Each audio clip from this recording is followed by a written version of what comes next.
I feel that it's not only Israel that is going backwards. There is lots of countries, unfortunately. So I feel that some of these questions these days are very difficult questions because on field, especially in my country, I see how tough it is. Lots of rules in our country against women specifically, and against pluralism and diversity in general. My journey started when I was 16, when I started a youth movement. And for 21 years, I work in my country to promote diversity, to be an asset and not a burden, and to create an equal opportunity for every kid and every woman to fulfill his or her potential. And it feels like these days in our country that they're like cutting us in scissors. Like we're working to bring people together, but the government and the politicians are going against everything we build, and it's very tough. To be honest, I'm here to speak to you, but also maybe to get inspiration for our country. I feel sometimes policies is not enough because on ground, in the field, the gap is tremendous. Of course, Amma is a big inspiration for all of us, and really kind of go deep inside and finding the light and see how we can make a difference. So yeah, unfortunately, I'm not very optimistic about Israel these days, but I'm hoping that together we can find a different path for other countries as well.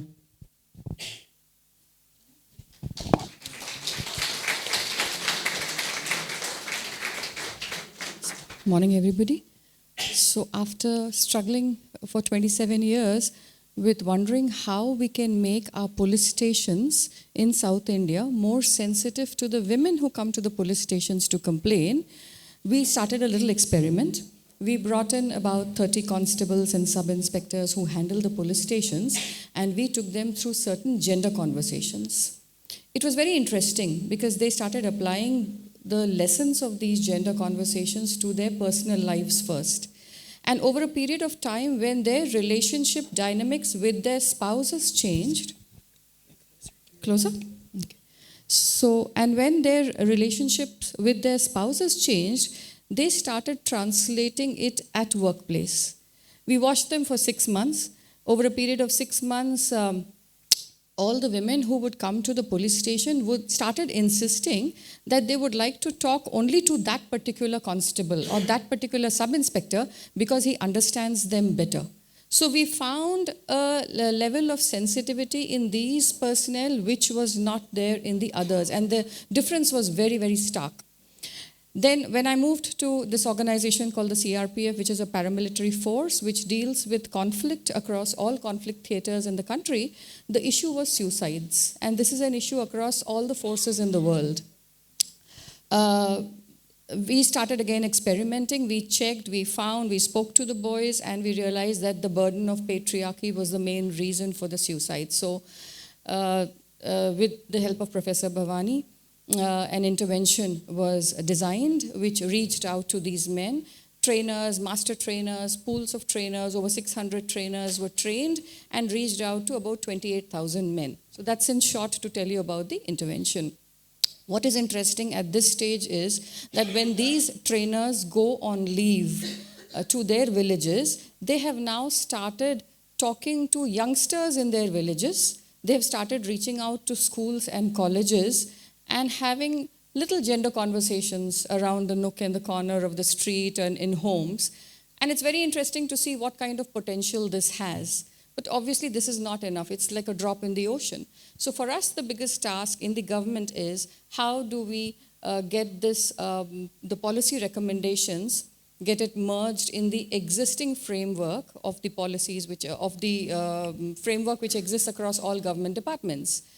We have almost about 60 different government departments, and the first and the foremost challenge will be that can we educate our political parties, our public representatives, to understand the seriousness of the issue and to understand how this needs to be integrated into the policy framework. That's the first step.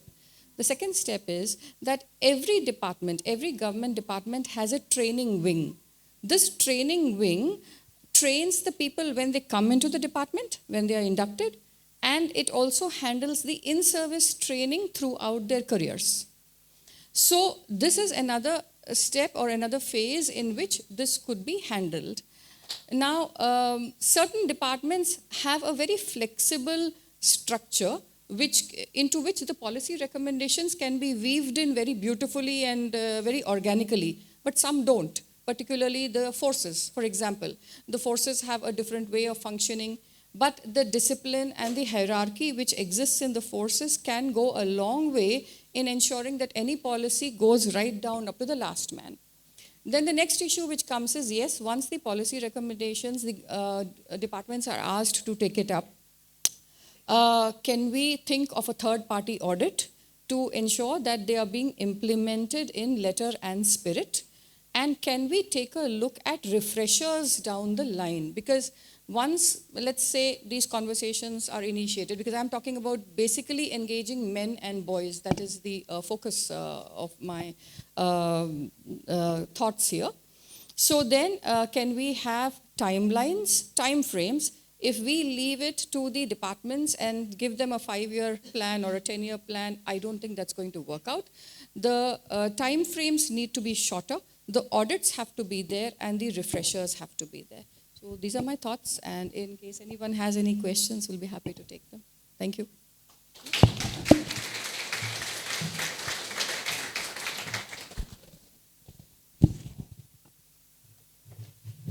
That's what we're up to. It's questions from the audience time. So if there are questions from the audience, we can take 2 now before we go to the ways forward. Any questions? Are you thinking about anything? You can raise your hand. Yep, please. We have time for 2. So, for Jen. Okay, we have 2 right there. Okay.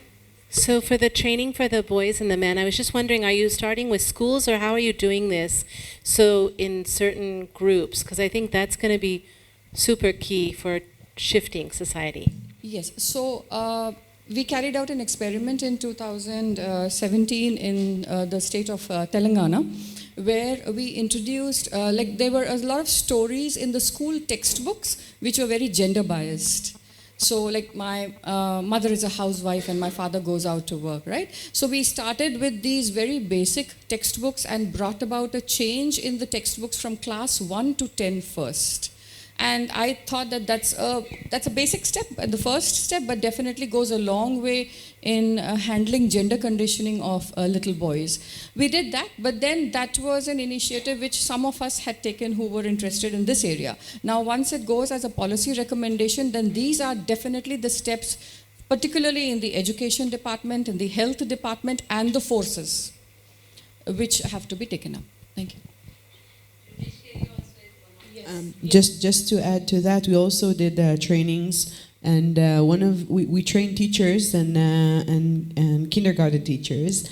We also we didn't have enough books, by the way, so we created new books, and we also create like a measurement for each book that you read, like from 1 to 10, how much it promotes gender equality, and we trained also teachers and educators on gender equality. And I feel that it was like a 360 effort that really also proved himself.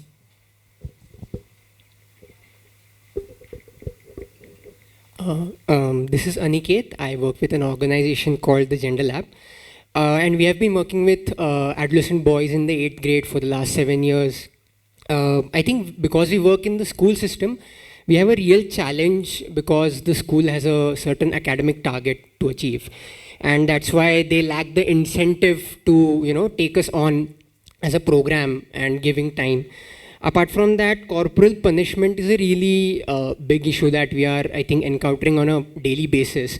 And there is a normalization of corporal punishment and real, I think, aversion to the Right to Education Act, which prohibits corporal punishment, as well as bullying among boys. I think these are the key issues in terms of violence that we are seeing among boys.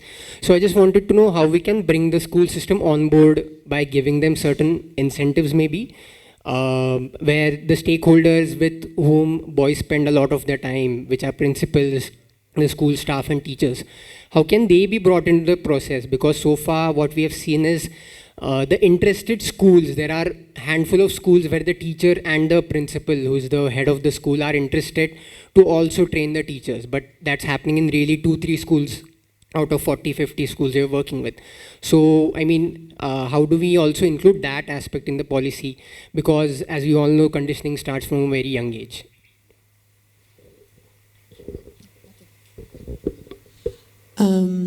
It's a great point, how to create incentives to schools to really, because not everyone is there. So how you create the awareness, but then the incentive for people, for school principals. And I think it should come both top down and bottom up. So top down, I feel that if you're working with each country depends on how the structure work with the Ministry of Education, with the municipalities, to kind of bring the awareness, and so that's one effort. But also to really, what we did is we're really partnering with nonprofits to work bottom up to create the trainings, but also different like incentives. So one project that we did is that we kind of brought different local celebrities that the kids look up to.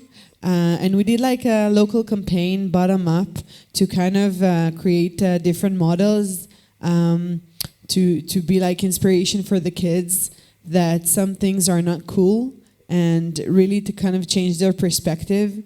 And it actually worked really nice. It's not enough, it's just one stream.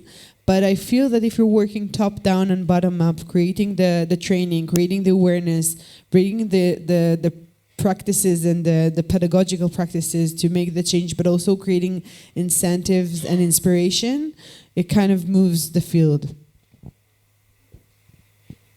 I've worked on the economic empowerment of women for about 25 years, and what I've learnt in that